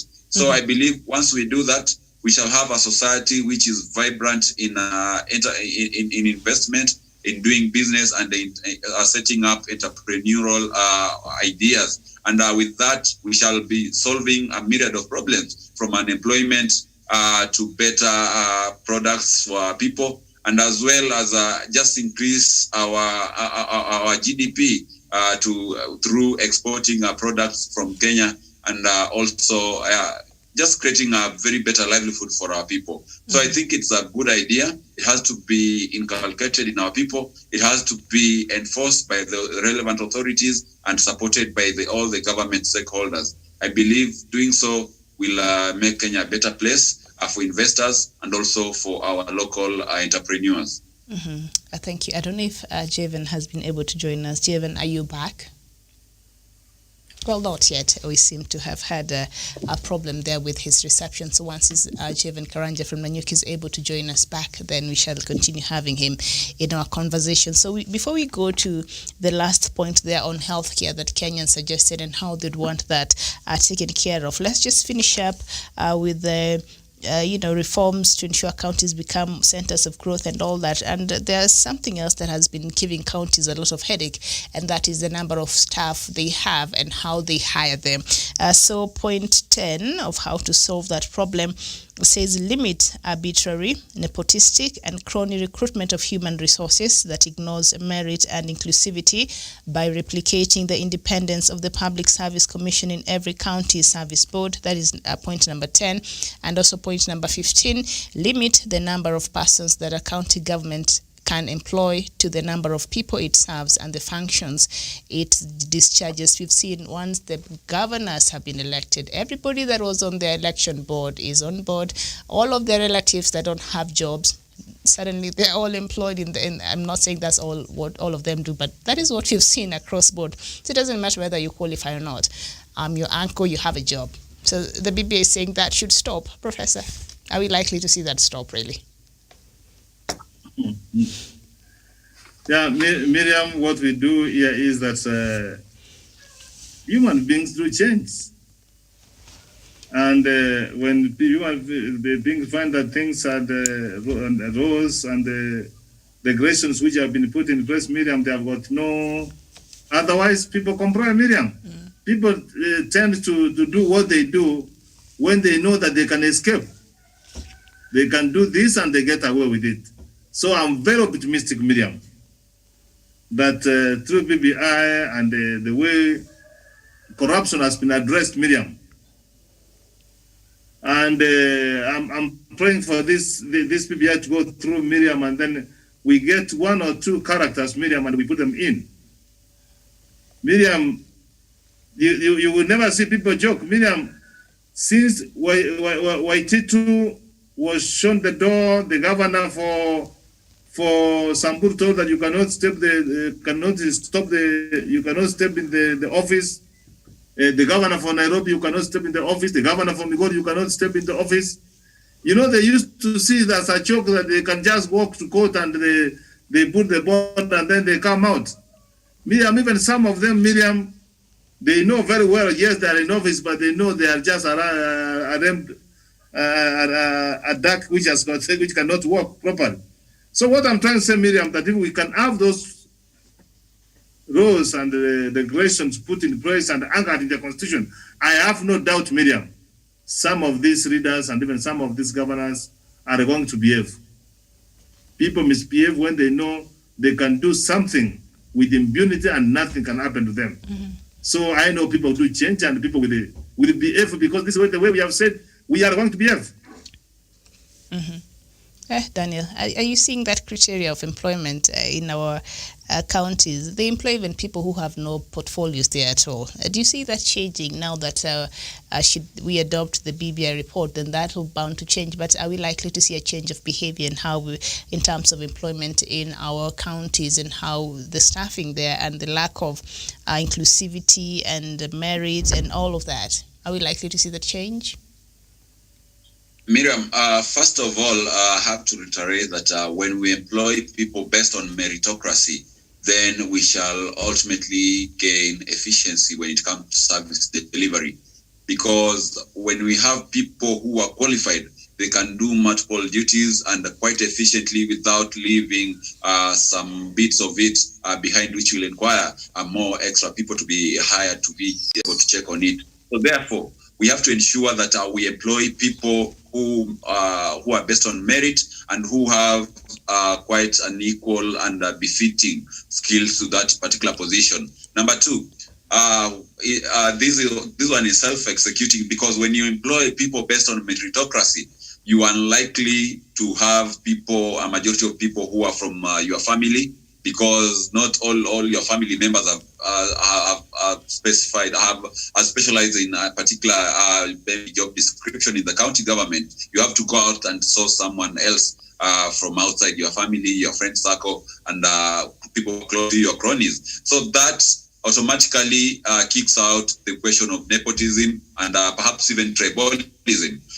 So when we prioritize meritocracy, that will ensure that we do away with all the evils that comes with the nepotism and all that. And number two, also, I believe that the BBI report, when I read it, it recommends that the Public Service Commission and also the County Public Service Board makes sure that it links employment database with the National Cohesion and Integration Commission to ensure that there's an audit to ensure that employment is done in an equitable manner. It has the true picture and the color of our diversity. It does not favor anyone. It does not favor any particular tribe. And also to ensure that the majority, the minority, the young people, the women, and also the other disadvantaged groups are well taken care of. I believe if you have such an equally correlated background in terms of employment, then we shall be able to have a very progressive society, a society which is united by their ability to do service to this nation and deliver results, rather than a society which hangs on to the leadership of the counties and ensure that they earn a salary for work not well done. Mm-hmm. So I believe we have to check on meritocracy, we have to check on inclusivity, and we have to check on efficiency. That is the way to go forward, and I believe that is a very strong and super recommendation for the BBI report. All right, thank you. And the last thing that Kenyans looked at on the BBI is on matters healthcare, and the last point on healthcare, according to the brief report of the steering committee there, On healthcare, it was generally agreed that there was a need to restructure NHIF and initiate reforms to improve service delivery in the counties, curb unrest in the sector, and enhance professionalism. There were divergent views, with one group pushing strongly for Health Service Commission, while others were strongly for regulatory statutory body to regulate and oversee the employment and deployment of specialized medical staff who are in short of supply. In addition, there was support for the rolling out of universal health care and upgrading of referral services and emergency response and paramedic services. And how did the steering committee capture that in? Let's see, that is captured on number 11, 12, and 13. And it says transfer the health sector personnel element from county government to an independent health service commission, as we've seen some Kenyans there suggested, to enable the sharing of the very limited health experts. Let me just take that once again so that we're able to really understand it. Transfer the health sector personnel element from the county government to an independent health service commission, not the national government, but a commission there that will have all the names of the personnel to enable the sharing of the very limited health experts. So we cannot say that because now I'm the only neurosurgeon in Nairobi, now I cannot go to work elsewhere because I'm employed by the Nairobi County government. So what they're saying, can we form a health service commission where all the personnel, especially the people who are specialized, we can deploy them in terms of the needs and when they're required there. So I don't know if they will be employed by the service commission or by the national government or by the county government. I'm not sure. And also number 12, employ austerity measures at the National Hospital Insurance Fund to reduce the amount of money it spends on administrative costs and release more funds to assist counties deliver on health. Remember, Kenyans there wanted the NHIF to be restructured, and also draft and adopt a patient's bill of rights to standardize the quality of health care across all counties. In other words, when you go to the hospital and you're going with your NHIF, this is what you're mandated to get there. I'm assuming this is what they mean. What do you make of that, Professor? Yeah, I'm assuming, I'm not sure. When I hear you read those wonderful points, recommendation and views from Kenyans, I will need to ask yourself, Miriam, who is frustrating the health being developed? Unless we understand where the problem is, you can give recommendation, you can do what, and you will reach nowhere. You have seen every other morning you wake up and you find nurses, medic dancing around on rioting, protesting, striking. Yeah. And some of the things, Miriam, they ask are a very, very legitimate, Miriam. For instance, Miriam, how can a doctor treat you when they don't have an insurance to take care of them? Does it make any sense? As if they'll treat themselves. I don't know. It doesn't make it doesn't. sense. So, Miriam, there has never been a good way, let me tell you. And if there is an area where there are some cartels, did you hear the cabinet secretary for health admitting that there are cartels at the Ministry of Health? Have refused to even move offices. NHIF, Miriam, is a cash cow.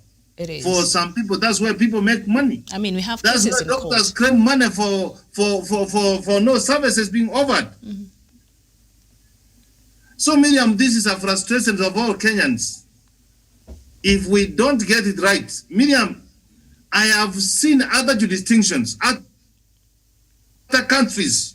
You know, it's good to do comparative study and comparative analysis on what happened to other countries, Miriam. Health is a devolved function, Miriam.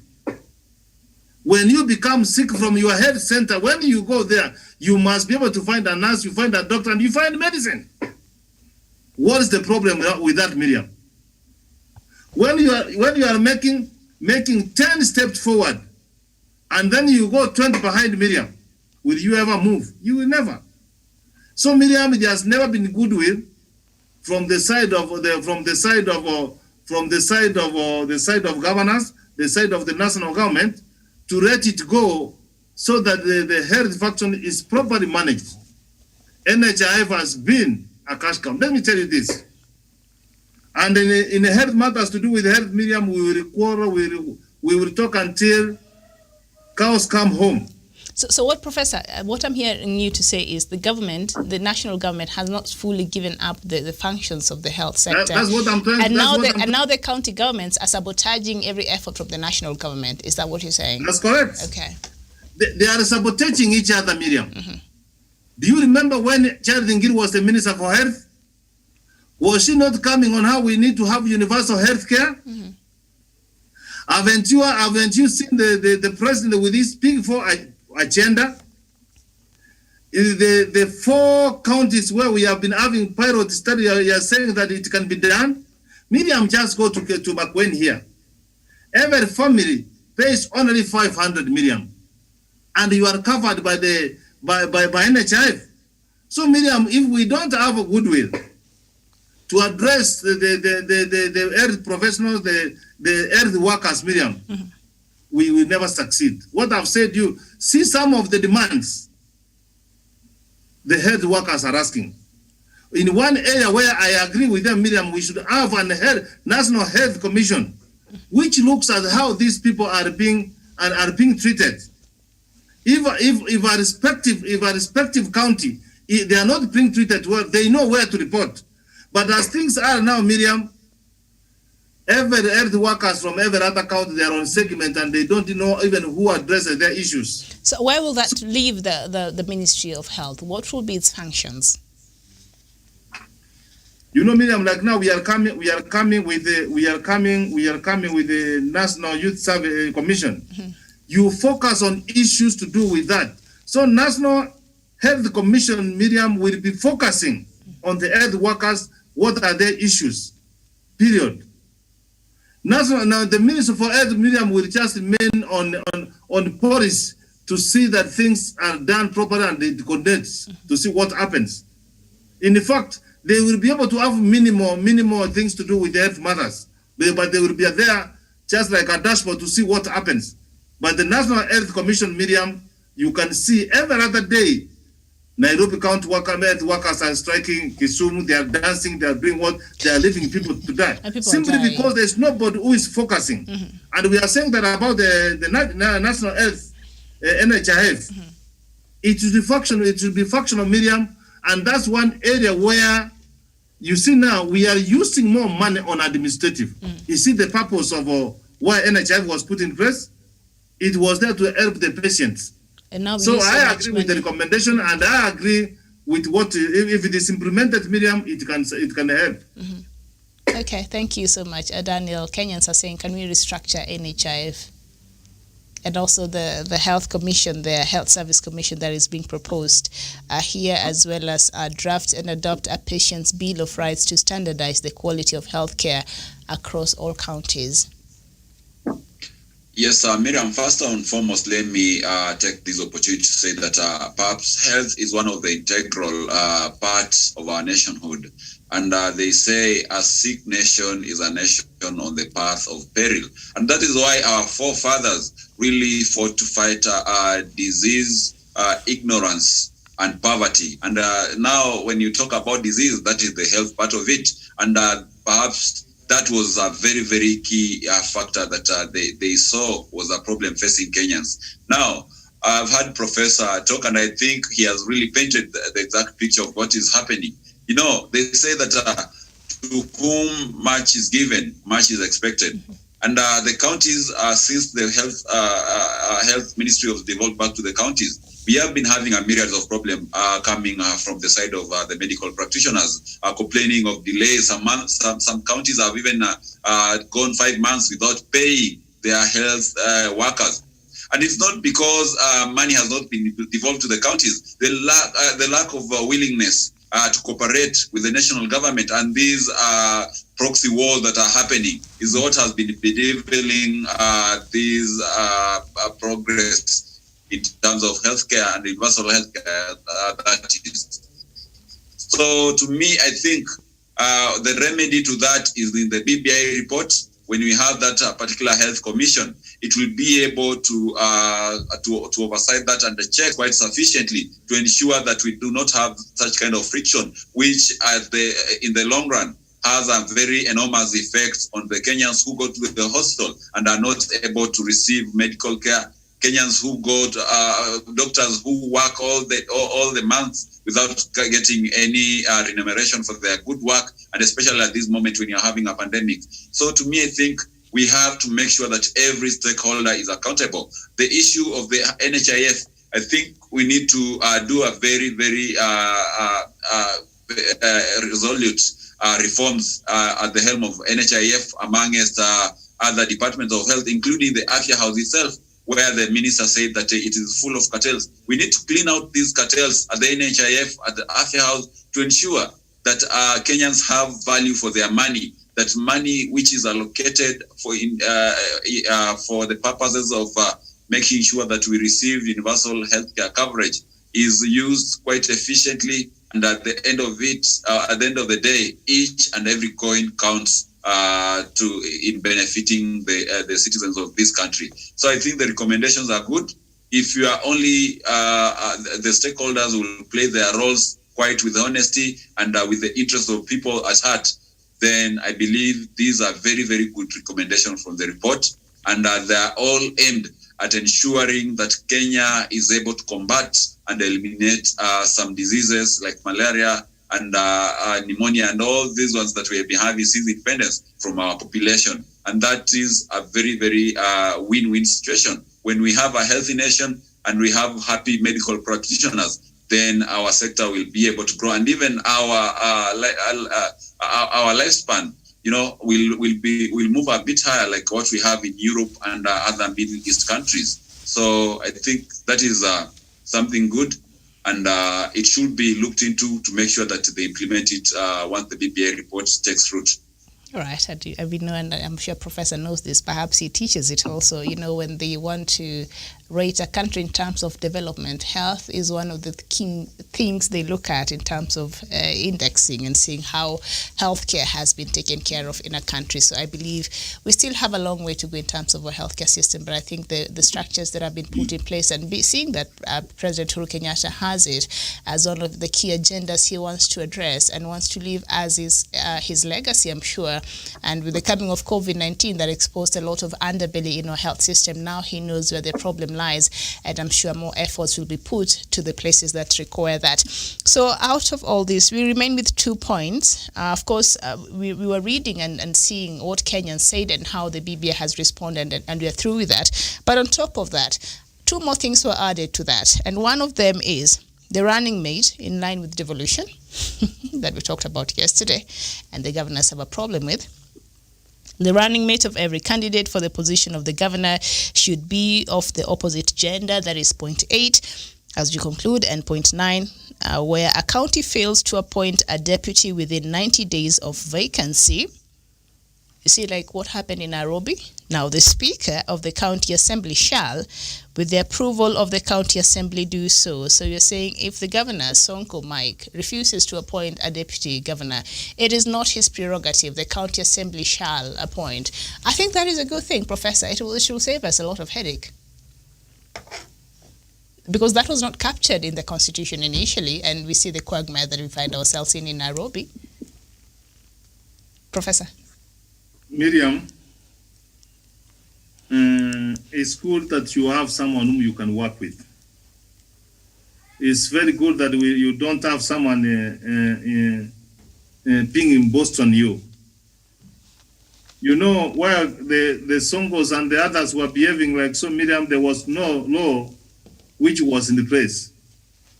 But as we speak now, there's a law in place.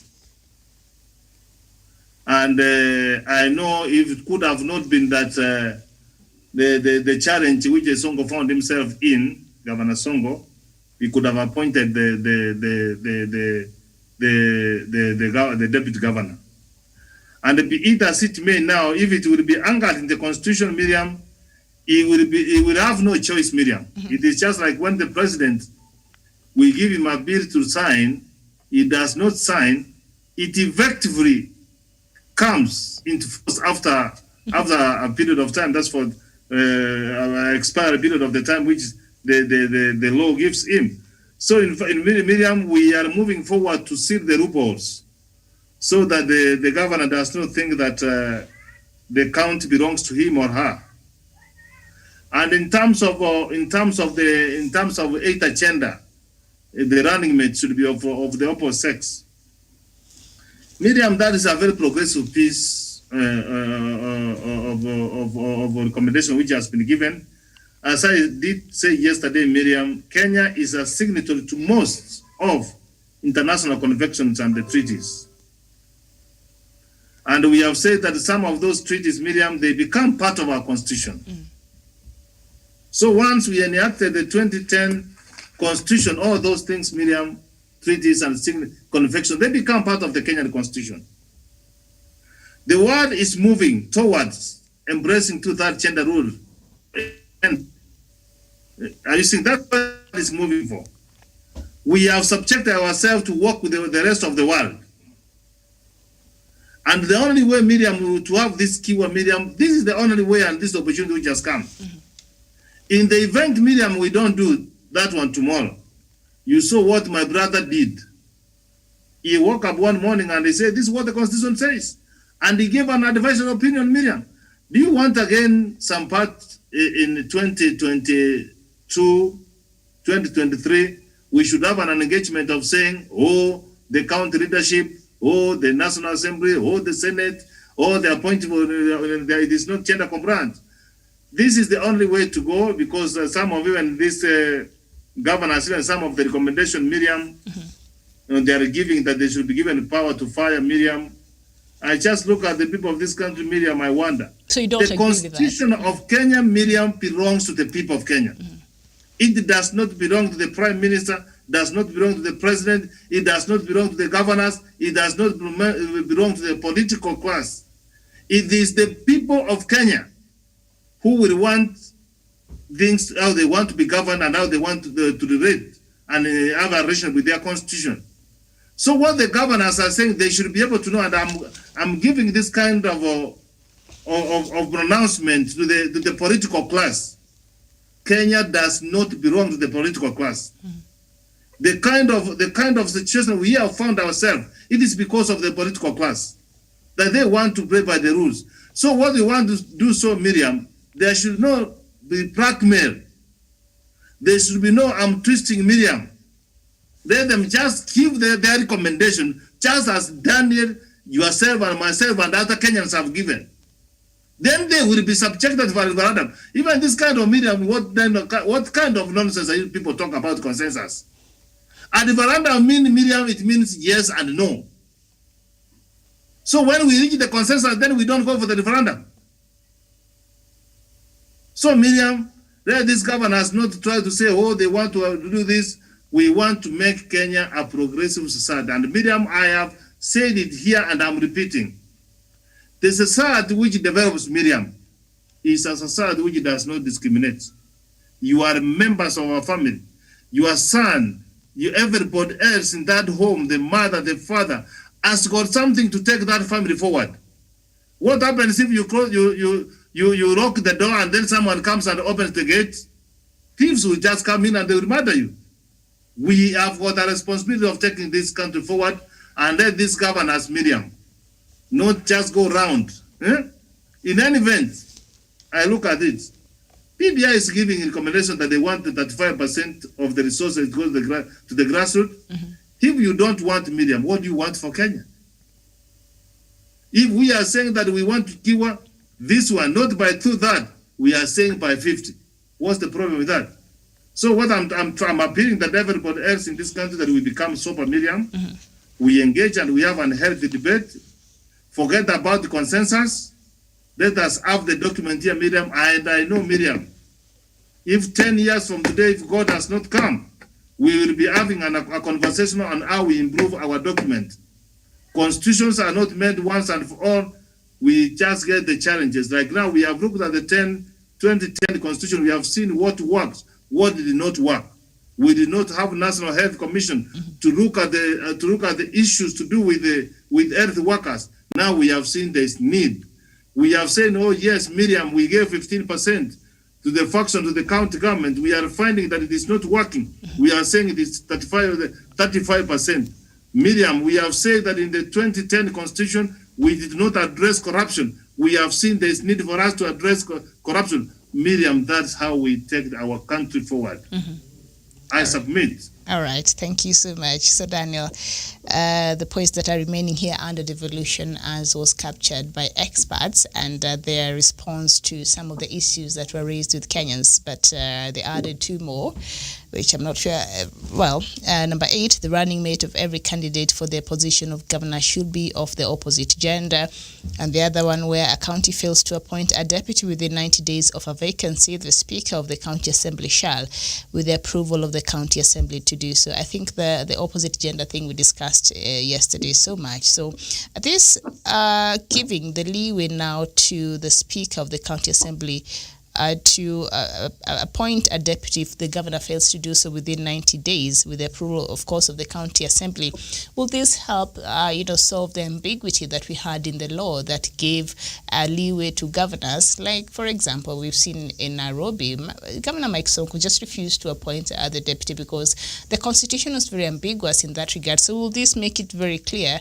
And now we have a framework that governors understand they have to operate within. It is a very, very progressive law if it can be quite voted in our constitution, and it will ensure that those unscrupulous governors like Nairobi Governor Mike Sonko, and also in West Pokot, we are privy to the fact that the deputy governor is never on ground. Once he got elected, he went back to the US. And of course, the assumption out there is that he gave the boss the time to do as he pleases. And that is also what Governor Mike Sonko wanted, because when you look at Polycarp Igathe, vis-a-vis his boss, the former boss, Mike Buvi Sonko, there was a very sharp contrast in terms of ideology and in terms of principality. And perhaps Polycarp Igathe will have become a thorn in the foot, because perhaps he wanted a progressive agenda for Nairobi, whilst the boss wanted to do the side shows and all the kind of drama that we see with the Sonko rescue team. So to me, I think it is quite good that we have a very, very clear law on that, in that we do not have any particular incidents where the deputy governor can resign and can be frustrated to resign and allow the governor to do as they please, run the county as a kiosk or maybe their personal property. So that will keep in check governors who choose very weak deputies to allow them to do all the kind of evil stuff that they have in their minds to do. So on that one, I fully support it, and I believe it will heal us from such a quagmire as we had in Nairobi, previously have in Nairobi County government. Also, talking about the 2/3 gender rule, I think it is hypocritical that Kenyans, a majority of Kenyans, especially the male fraternity of politicians, are elated about ascendance of Kamala Harris to the second most powerful office in the world, that is the US Vice President. But back at home, they are having a disgruntled voice when it comes to choosing their running mates from the women fraternity.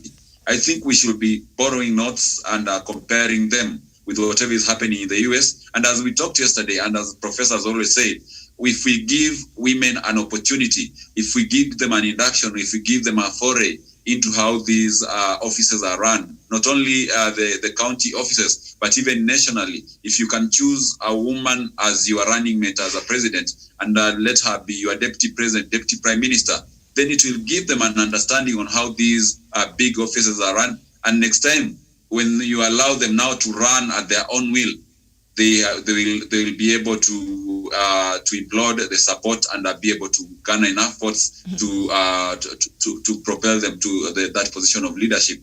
And as it is right now in Kenya, history has told us that such particular women have always ascended to power. When you look at Rachel Shebesh, who is a former Nairobi women representative, when you look at Senator Lesuda, when you look at Millie Odhiambo, when you look at Gladys Wanga, all these were women who at some point were nominated in parliament. And when they were given an opportunity to square it out with their male counterparts, because they had been given an introduction of how it is being done, how the political field operates, they were able to defeat them and claim those seats. So to me, I feel that the 2/3 gender rule and the issue of the governors selecting their running mates from the opposite gender. It's something that should be non-negotiable when it comes to the BBI report. And whoever feels disgruntled about that, let them wait it to fail it in the ballot, but not through consensus. And maybe just to mention, lastly, Miriam, before we go too far about this debate,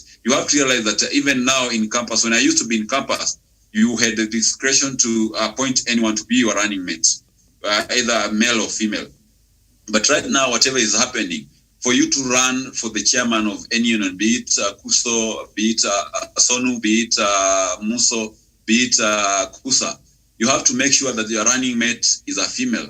And that is how it is done. And it has been very successful. And it has also ensured, it's called the Duale Bill, it has also ensured that students from the minority tribes of this country are also included in the student leadership. Before then, university politics used to be a bit of a cartel where only the majority students from a majority of communities who made it to the universities held the helm of the leadership in the top universities. In Sonu, it was known that if you do not have a particular tribe supporting you, you could not make it to the top seats in Sonu. Even Muso, in majority of our universities. And I think that bill, which was brought in by the majority leader then, Aden Duale, has really brought inclusivity, has really brought gender balance. And that is the same thing that the BBI is talking about. So to me, I think it's a very good suggestion in all capacities. And the governors should stop feeling disgruntled about it, because it will really help us in even solving the two-thirds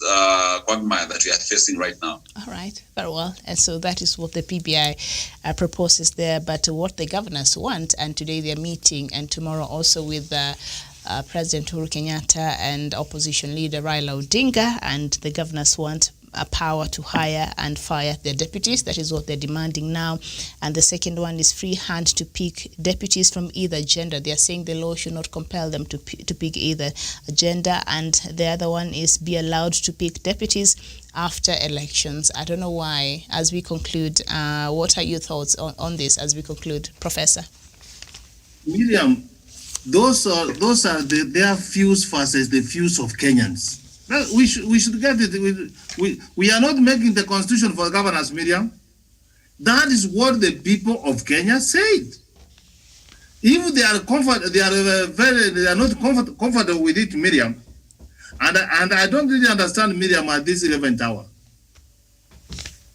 what the governors are doing. And when they gave their views through the Council of Governors, they gave their views, Miriam. You cannot say that you could have said like this now, Miriam. The BBI report has come out. Miriam, these are some of the excuses I find out, Miriam, for people to come out and say that we don't support the document.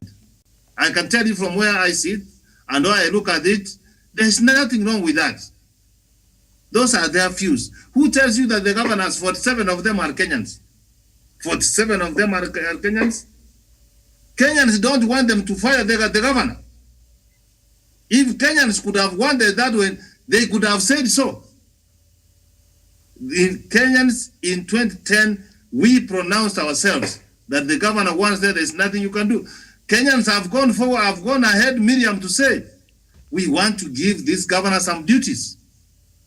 Yeah, we have seen there's been a raccoon on this. We are saying now these governors must be given a ministerial portfolio whereby they can have some work to do. Not the work at the pressure of the governors, Miriam. So me on this one, we have got a departure with some of the governors. I cannot stop them from, Miriam. I cannot gag people from expressing their freedom. They have got their freedom of saying of what they want, vis-a-vis of what Kenyans have said. Kenyans have said they don't sack our deputy governors. Kenyans have said that the office of the deputy governors need to be strengthened.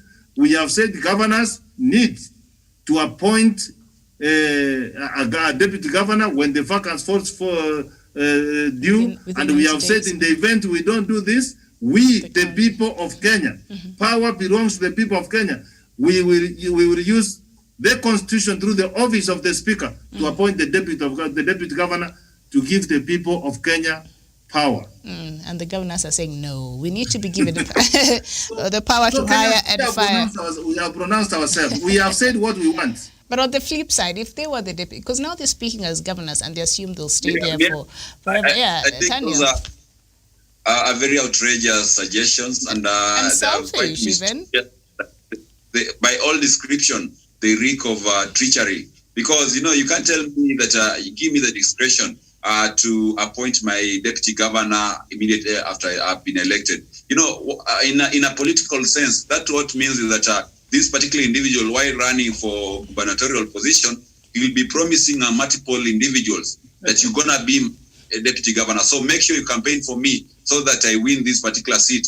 And immediately they win this particular seat, and perhaps from a group of 5 people, he'll only have to choose only one particular individual.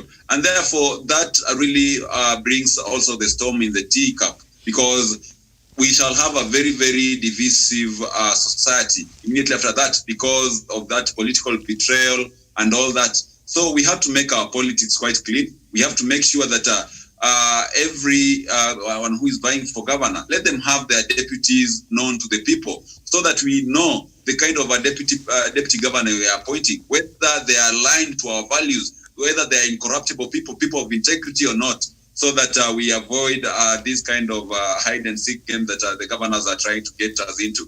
On the question of the gender rule, I think that one should be non-negotiable. And also that given perhaps the only thing that we should discuss about is that given the mandate to hire and fire their deputies, because we find that look at the situation right now where the president cannot even work with his deputy because the deputy president has become a rogue politician who is out there doing his own political gatherings when the president needs him most to implement the situation. However, if we give them that discretion, also we have to put a mechanism in place where somebody will be able to vet and see if the reasons which the governor wants to fire the deputy fired are genuine enough to proceed with that particular case, or maybe they are a bit flimsy that cannot be guarantee him give him the go-ahead to fire the deputy. So I think we have to check on that and be able to see the way forward.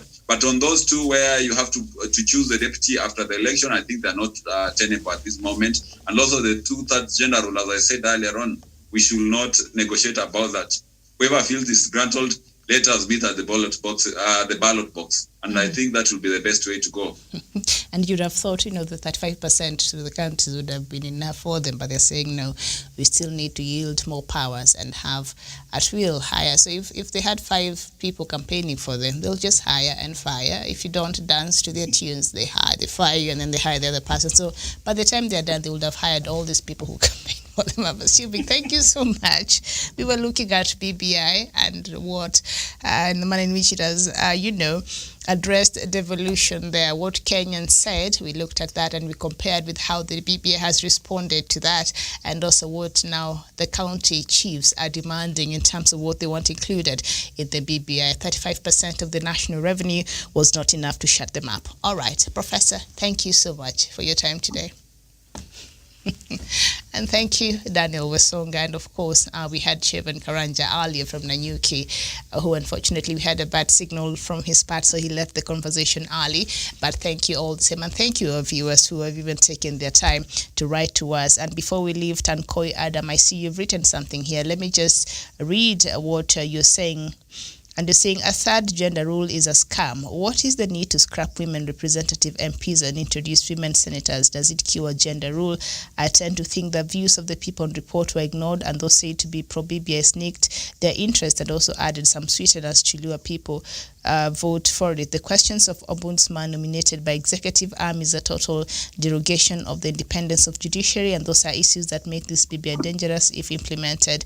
And those are some of the issues that President Uhuru Kenyatta, together with the governors today and tomorrow, shall be discussing. So, Tankoi Adam, thank you. Nevertheless, and tomorrow we shall be discussing the ombudsman and all that, and we will have a lovely conversation and address some of those things and see what exactly is the BBI proposing against those issues that you've raised there. Nevertheless, thank you so much for watching.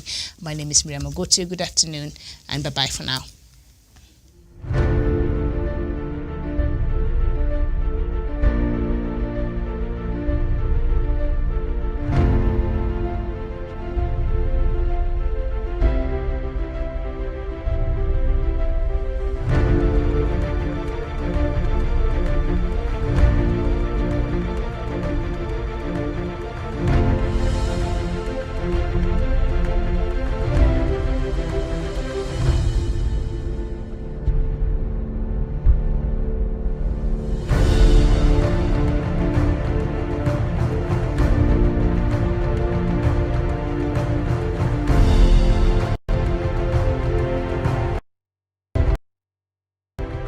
peace must be our goal and our guide. And all that we strive for as a human family, dignity and hope, progress and prosperity, depends on peace. But peace depends on us.